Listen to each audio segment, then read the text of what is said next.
Okay, so now they're up to 2.3 billion in net income. So now they're only about half of Microsoft. They're growing 50% a year. So how the heck do we figure out a forecast here?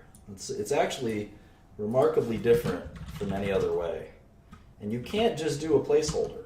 You can't do a placeholder and say, yeah, that's about right. So if we do something like this, we say, all right, let's say they just grow 40% a year. That's a really inaccurate way.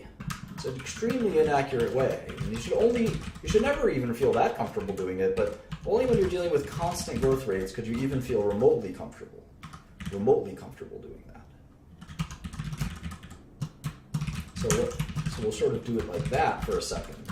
But we'll see that if they continue growing at this pace, within a few quarters, they'll be sort of earning not quite 5 billion, but they'll be up to 4 billion. They'll be up to 4 billion. 4 billion a quarter. And if they cut down their research expenses, which they could probably do pretty easily, they could be as profitable as Microsoft. And all it would take is one more year of this level of growth, right? So another 40% growth year. And they'd have, if they did that, even if they slow down to 30% growth, you'll see that their income would maybe even exceed Microsoft's.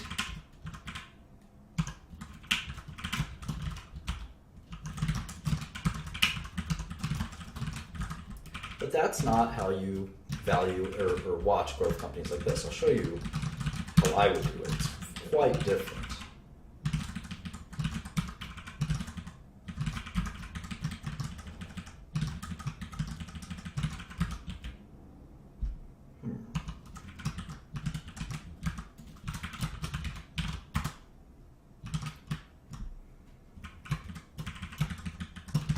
Yeah, so if you just did the math,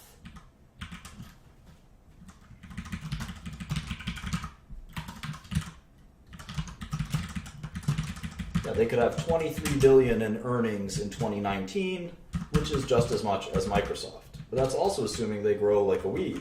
And they seem to be growing like a weed. It doesn't seem like that'll stop. They have WhatsApp, they've got Oculus, they've got Facebook. And we're also assuming that they slow down too. And they could monetize their platform a lot more easily than maybe is suggested. So how the heck do we forecast revenue for a situation like this? It's very, very difficult.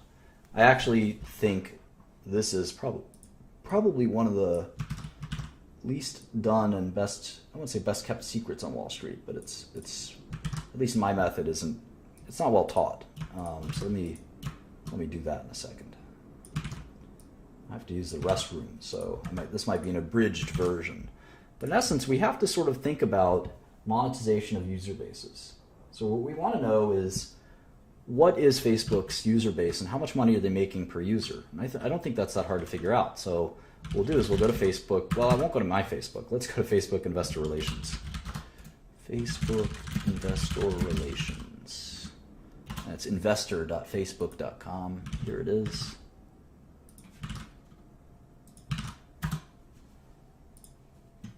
Financial press releases. Here we go. Reports fourth quarter results. They just did that. Okay.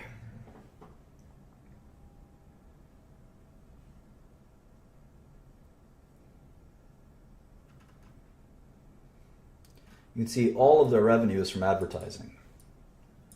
5.6 billion, virtually every dime. Here it is. Daily active users. Daily active users, 1.04 billion. And you can see the growth of that was only 17%. Daily active users.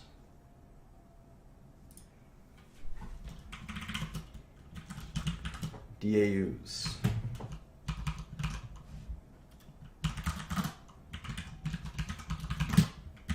So if you take revenue divided by daily active users, they're making $5 per quarter on their daily active users. $5. That's per quarter.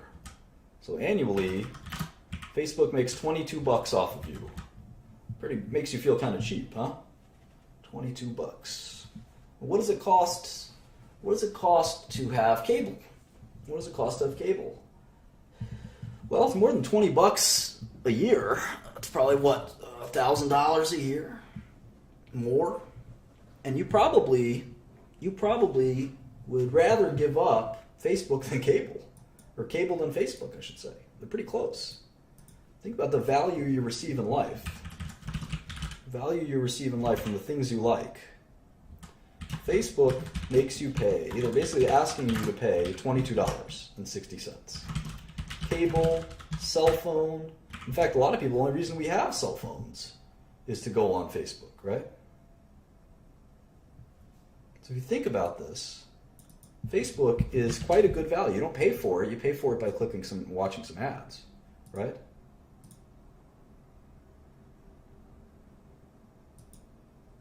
So cable's what, $100 a month, right? Is cable about $100 a month?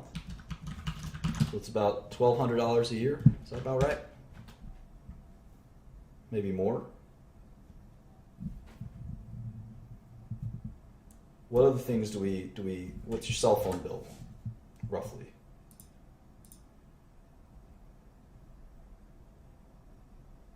It's $5 per quarter. Cable's $30 a month for some of you guys. Your cell phone's $50. So Facebook was asking you to pay more.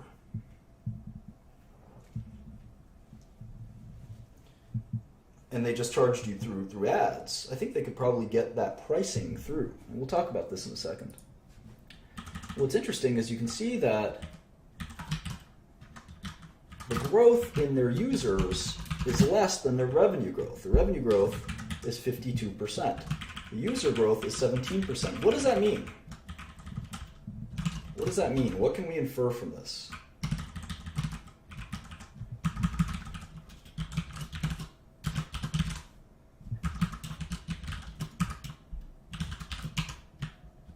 Average revenue per user. What does it mean? Yeah, they're charging more per user. Exactly. You can see the ARPU grew.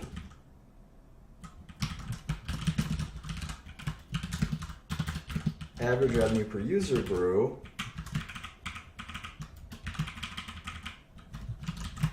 30%. So the 52% of revenue, most of it was actually coming from price increases in many ways, or selling more ads per user, showing more ads, charging more for ads, whatever it might be. Pricing power is very important in business. I'm probably the one person that can talk to you about that more than anyone. You always want to charge more to your customers if you can, all else being equal. And there's probably some limit on ARPU. There's no limit on users. Well, they have 1 billion of them at least. So they need to get more and more. They need to get better and better at getting more and more money out of users. Exactly. And we should always think about how much are we really willing to pay to Facebook? What's Netflix? What's Netflix per month? How much is it per month? $10 per month? Is that about right? $10 a month, Netflix?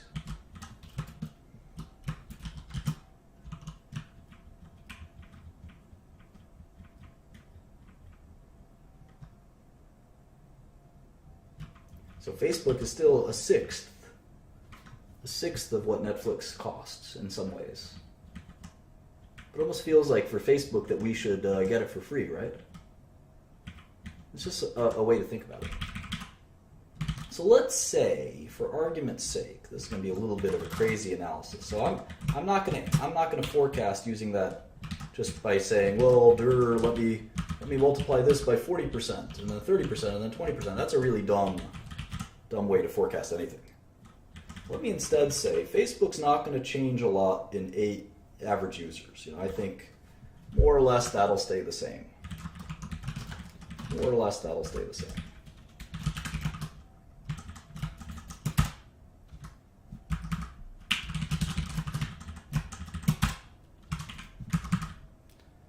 User growth will start to slow down.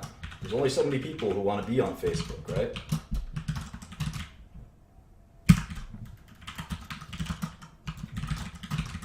But the ARPU, the average revenue per user, let's say that works its way up to the same amount that Netflix charges us per year. Remember, this is per year. This is times 4. So Netflix is about $120 a year. Say by 2019, Facebook is taking out from your pocket, in essence, $120, which is the same amount that Netflix takes out of your pocket. Is that a good apples to apples comparison? I mean, Netflix lets you watch, movies, TV shows, unique content. Facebook is giving you unique content in another way. Lets you stay in touch with people. They're both pretty important. I think it's decent. So you have 1 billion users, except instead of paying you, I'm going to drive revenue with this. And I get $128 billion. I get $128 billion. And here, they're making $70 billion. $70 billion. Do you think Netflix offers more comparison? I know they're different business models. They're definitely different business models. But the question is, which is more valuable? It's not crazy. It's not crazy. So let's say that's the case. And then let's say it starts to decline because all good things come to an end. Between then and 2030, it kind of declines. Maybe 5% a year, I don't know.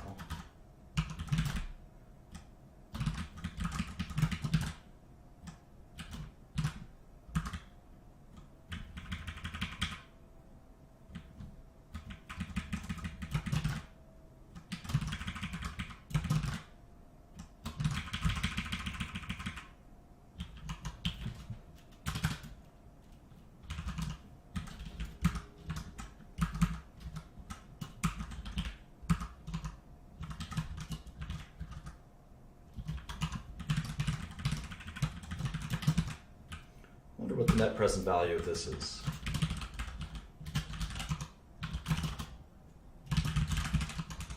I'm going to put a really high discount rate, 8%.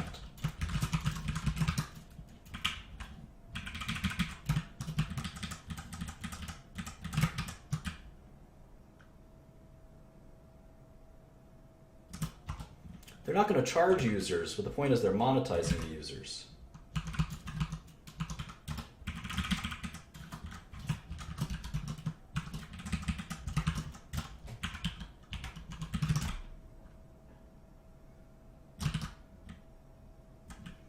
So if they can collect as much as Netflix collects out of their users, and then they decline from there, let's say they decline less fast, because I have them declining like really fast. I'm going to say hold that for a while. Well, the value of Facebook would be $600 or $700 billion, which is way more than their current share price. And I'm not including, of course, anything. It's about double their current share price. I'm not including anything for kind of Oculus. Maybe a little bit of WhatsApp is in here, like these users, do they include WhatsApp or not, and how much can they monetize their users? It's unclear. And the question is, how much ads can the internet really sell? How much ads can the internet really sell? Google is competing with Facebook. Unless all ads go to the internet, there has to be some pressure for advertising as well. And we have to make a big, broad advertising model as well. But the point is that we don't just use the law of larger numbers, which is a temptation that I think we fall into quite a bit.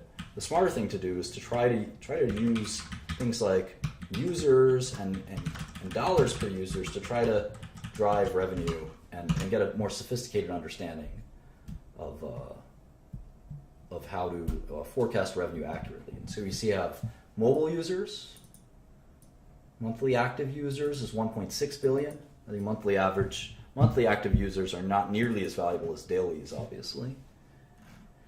I don't think they give out many other numbers like WhatsApp or what have you.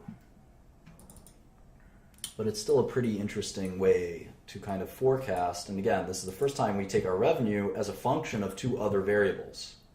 In the past, we've taken revenue as a function of last year's revenue multiplied by some other number.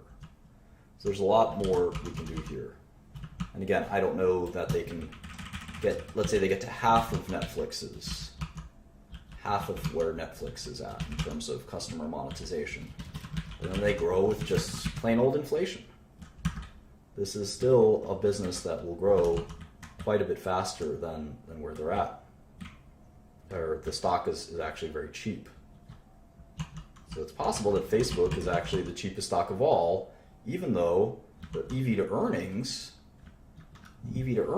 is wildly higher. Look at the EV to earnings. The EV to earnings is 28 times. But if you look at 2017 earnings, it starts to look much more reasonable. It's only 19 times earnings. So Facebook might actually be the cheapest stock of them all. And revenue growth is not even close. It's 40% compared to 1%, 2% for these other guys. So it actually could be the cheapest stock of them all. I kind of like Facebook the most out of all of this. I like IBM, probably, and Apple probably the least. So I like Microsoft and Facebook. I don't like Apple and IBM. But we'll do some stock picking later. We'll actually use some real money, and maybe we'll buy, $10,000 worth of each of these or something like that, and see if our portfolio does okay. Anyway, I've had a long day. I've taught back-to-back classes for the last 5 hours or so with a break in between. So I'm going to call it a night. I hope you learned something, and I'll plan out a nice lesson plan for our next lesson. So thank you so much for joining me. Talk to you all soon.